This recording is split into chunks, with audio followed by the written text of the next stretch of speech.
She comes and shares a word from her heart as well.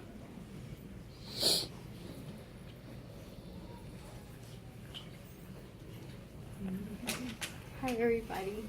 Thank you all for coming. Unlike my brother, I had mine pre-scripted because I can't, come out of it and remember everything. Although it is a very difficult moment, I had to find the courage to stand here this evening. There's so much to say about my dad. And if I was to talk about all the memories I have about him, it would never end. I'd just be standing here talking. But I'll just mention just a few of the things that I really value and treasure. My daddy, as you all know, was a very, very hardworking man. He supported all of us, and my mom, she never had to work. Not to say her job as a mother was full-time, and all of us know that being a mom is a full-time job. We all know how that is. Anyway, he sure took care of our family. I can't remember a time that I could say that we didn't have because he always provided. My dad was very independent, and so when he got sick, it was more of a frustration for him because he couldn't do what he loved best for us anymore. He pushed himself unto the limit, unto the point where he had to retire. His routine was to wake up at 4 in the morning every day and go to work. My dad did it all when it came to doing side jobs, as my brother mentioned also. He didn't have a degree, but he had a lot of knowledge of what he did. He was a mechanic, a chef, a plumber, an electrician, a builder, and an architect. He was even a celebrity. We would walk down the street and everybody knew him, no matter where we were, no matter what borough we were, no matter what town. Everybody knew Joe Q. We were a very fortunate family. My daddy always took us out for breakfast before going to church, before going to Sunday school every Sunday morning. It was always either IHOP or the diner.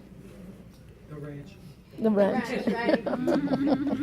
He loved going to Coney Island. That was his place, Playland. And on his vacation time, the point was Wildwood, New Jersey. I remember for Mom and Dad's anniversary, he used to take her to Crab Shanty. That was his favorite spot to take her. On Valentine's Day, he not only bought chocolates for my mom, but he also bought for each and every one of us. He bought us teddy bears, whatever he can get, he was always loving that way. For Easter, he always made sure his kids were dressed properly to go to church. Everywhere my dad went, there was Michelle. I was in back of him like a little tail. My other siblings, I'm sure they had their special moments and memories with him. But I'm glad I was born when I did. And being the baby of the girls had its advantages. Most mornings when my dad would go to work, he'd find a note stuck to the medicine cabinet. Oh my God, it's true. It was my little love letter to him. It would say, "Dear Dad, can you please leave me $5 so I could buy lunch after school?" And when I woke up in the morning, there it would be. When I asked him, whatever I asked him for, any denomination or whatever, he wouldn't question. He just always provided. And although my daddy was weak in his last days, he was strong. Because my mom was the strength behind him. She never gave up on him and was with him every step of the way. She is the reason he lasted as long as he did. No matter how difficult it got, my mom refused to even put him in a home. Every night before I went to bed, I would pray for my parents and ask God to help my dad deal with his illness, and that when his time would come, let it be his will. But to please not to let him suffer. And we all see my dad is just peaceful.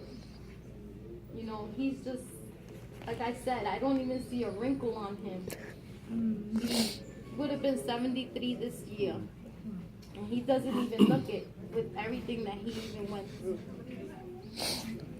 I would also ask God to give my mother strength and understanding because dealing with my dad was not easy.